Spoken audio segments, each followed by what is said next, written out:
Welcome back everyone, and if you're new here, then welcome to my channel, where I turn your ideas into Pokemon. Well, normally, that's what we would do, but today, we're going to do something different. If you check my videos, you will notice I've been constantly uploading a long video once a week, but for some reason, there's a week where I didn't post anything. I wonder why that is. Well, considering that you clicked on the video, you can probably guess why that is. Yup, that's right, I was playing Silksong. If you're into video games, you've probably heard of it, or maybe even played it, as it's been quite the rage lately. It is a sequel to a game that's been very anticipated for about 7 years after all. For those of you that don't know what the game is about, it's a 2D game where you explore and fight against these adorable little bugs. The game has a beautiful handcrafted style, and an immense world ready to explore. One thing that most people would say that stands out of the game is its difficulty. While it has this cute simplistic style, the combat in this game can be quite challenging. There are a lot of tough enemies and even tougher bosses. Anyway, now that you know a bit about the game, I'll explain what we'll do in this video. It's quite simple. We'll turn some of the enemies and bosses of the game into Pokemon, trying to imitate this style, giving them names and even stats that I believe they would have if they were real. But before we create a Pokemon, we need a trainer. At some point, I thought of turning Hornet into a Pokemon, but I wasn't sure what to do with it. Do I have it evolve? Maybe I would evolve it from the Knight, the playable character from the first game. Or maybe it should be a standalone Pokemon. I wasn't sure. So in the end, I decided to just turn her into a Pokemon trainer. I don't normally design Pokemon trainers. I don't enjoy them as much as the Pokemon, and I feel like my followers feel the same. People tend to prefer seeing new Pokemon than trainers. But it's good to get out of your comfort zone from time to time. I'm sure many of you will enjoy this particular design. So for the design, I was inspired by the Pokemon Ranger in some of the games. I think it fits her personality. I was originally going to give her a sword, just how she wields her needle, but I can't see any reason why a Pokemon trainer would have one. So instead, I gave her some white rope to imitate her silk, with a hook shaped as her needle. So as a ranger, she might have to use it to climb a tree or something. I also gave her a red cape and skirt in order to imitate her poncho, not sure what that is, and all Pokemon trainers have some kind of bag to travel with. So in this case, I gave her the tool pouch that you get in the game. As for her hair, well, of course, I gave her white hair and 2 pointy ponytails to imitate the shape of her mask. Meet Hornet. She comes from the royal family of a faraway region. However, this kingdom fell to an illness, so she had to abandon her homeland and train as a ranger to survive.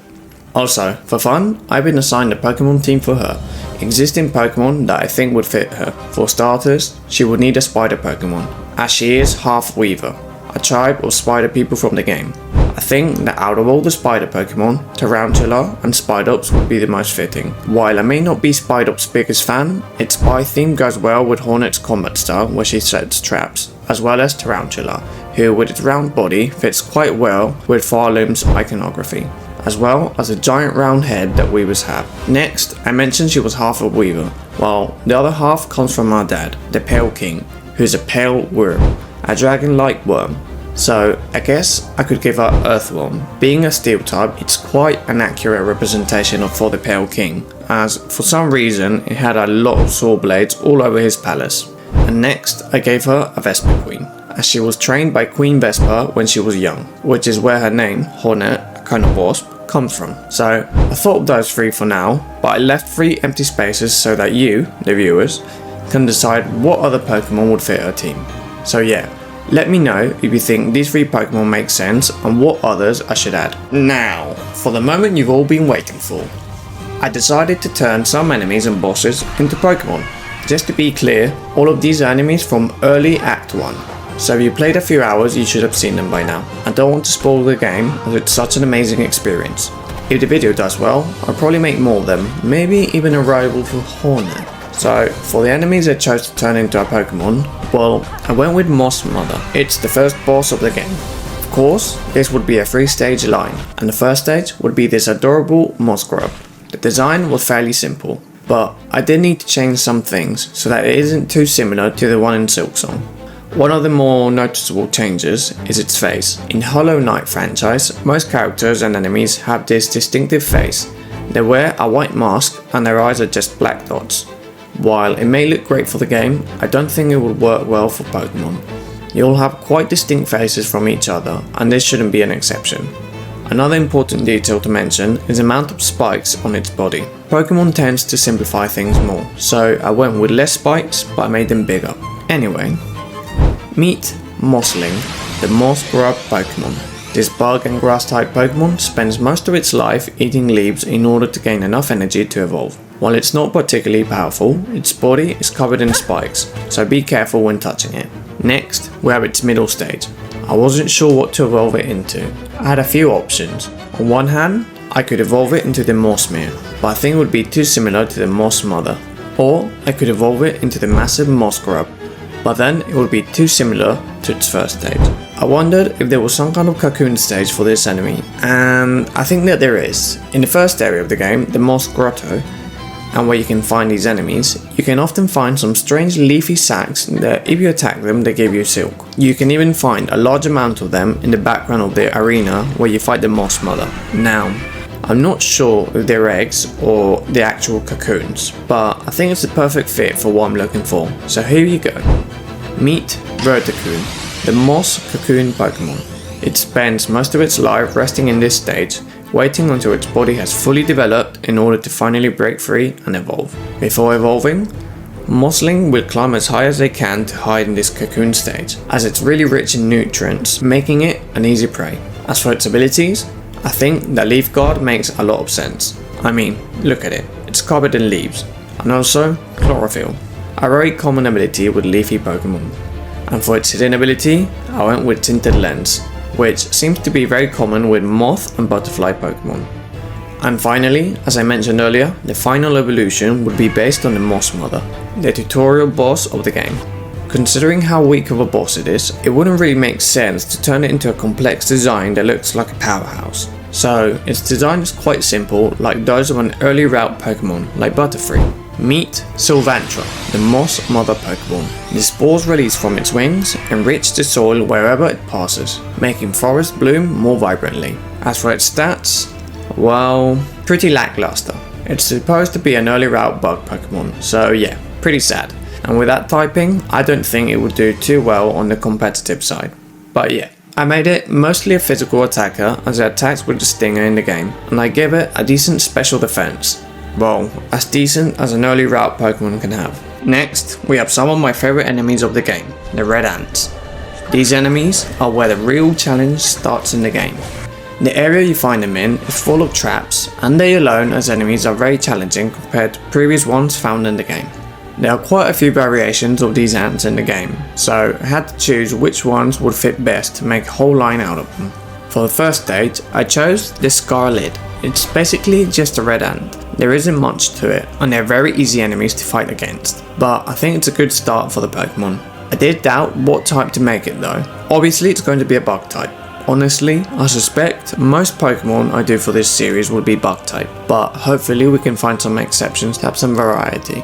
So, I was doubting between making it a fighting type, as its final evolution will wield a huge bone club, but normally fighting types are reserved for martial arts, and not so much brute force, so I don't think it would fit well.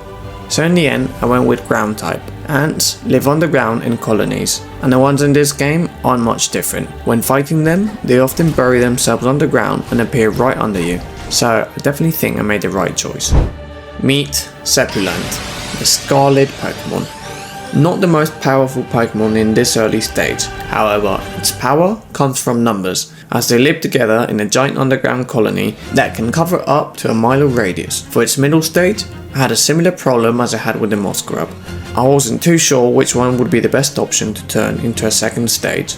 On one hand, we had the Scarwing, but considering what I had in mind for its evolution, I see no reason to make its middle stage to suddenly have wings just to remove them again in the next stage. So that left me with two options, the Scar Scout and the Scar Stalker. While I do believe that the Scar Stalker will look much cooler as a Pokemon, I think that the Scar Scout is a better transition between the first stage and the final one, as I wouldn't want them to look too similar. And there's also one more reason. I was thinking that the third stage could be a split evolution depending on its gender. In this video, I will only show its male counterpart, which will also be more common, but I'll save the female one for a future video. The reason for this is because it's quite a late boss, so I don't want to spoil it. So yeah, as I was saying, the reason I chose the Scar Scout is also because it would make for a better transition. Not only for the design that we will see today, but for the female counterpart that we will see in the future. Anyway, meet Tibiant, the Scar Scout Pokemon. While in its first stage it spends most of its time underground, digging tunnels, in this stage it mostly scouts the area in search of resources, these being mostly other Pokemon to hunt and take back to its colony. Ability wise, I gave these Pokemon battle armor. When you're fighting them, they will often block attacks with their skull helmet, so I find it fitting. Next, I also gave them Guts. Highly offensive Pokemon often have this ability, and for its hidden ability, I went with Moxie, so that it gets stronger every time it knocks out a Pokemon, fitting for a warrior Pokemon like this one. And for the final design of the day, as I mentioned, I based it on the Scar Guard.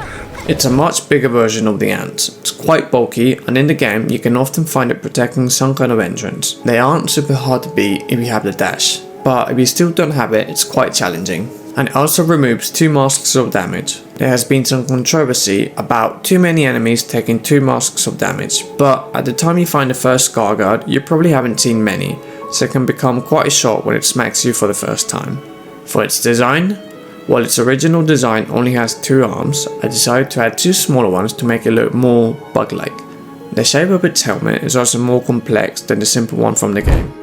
Meet Barbariant, the Scar Guard Pokemon. The ultimate defense of its colony. It can often be found defending entrances to its colony or other rooms where they stash their food.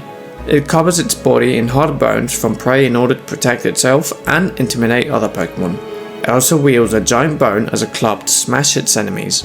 For its stats, well, obviously it would have a really high attack, but it's fairly slow. Defense wise, I would say it's quite tanky, especially on the physical side, but nothing crazy as that's not its speciality. And that's all of the Pokemon designs for the day. However, it's not the end of the video. As you saw, I designed some thematic Pokeballs for each one of the Pokemon in today's video. It was quite simple. I just created a template with all the shadows and then just had to paint in another layer to design. It was quite fun. I even created a few more based on Hornet's tools, like this one based on the Polyp, which adds poison to Hornet's red tools, which are the ones that are like traps that you set to hurt enemies. I thought that this Pokeball could be especially effective against poison type Pokemon, similar to how the netball is more effective against bug and water types. And this other tool based on a magnetic dice. In the game, they have a random chance to block an attack, but as a Pokeball, I thought that they could have a random chance to do a critical capture. Or maybe, as they are magnetic, they could be more effective against steel types. What do you think makes more sense? And finally, the Silk Ball, inspired by Farlum's iconography that you can find through the game. Maybe it could lower the Pokemon's speed if it frees itself, or maybe it could be Silksong's version of a Master Ball. I don't know, I just made this for fun, so what do you think should make this Pokeball special? Anyway, now it's the end of the video. I hope you enjoyed today's video, and don't forget to subscribe and leave a comment letting me know what you would like to see next. The channel is fairly new, so all the support I can get really makes a change. Anyway, see you in the next one. Bye.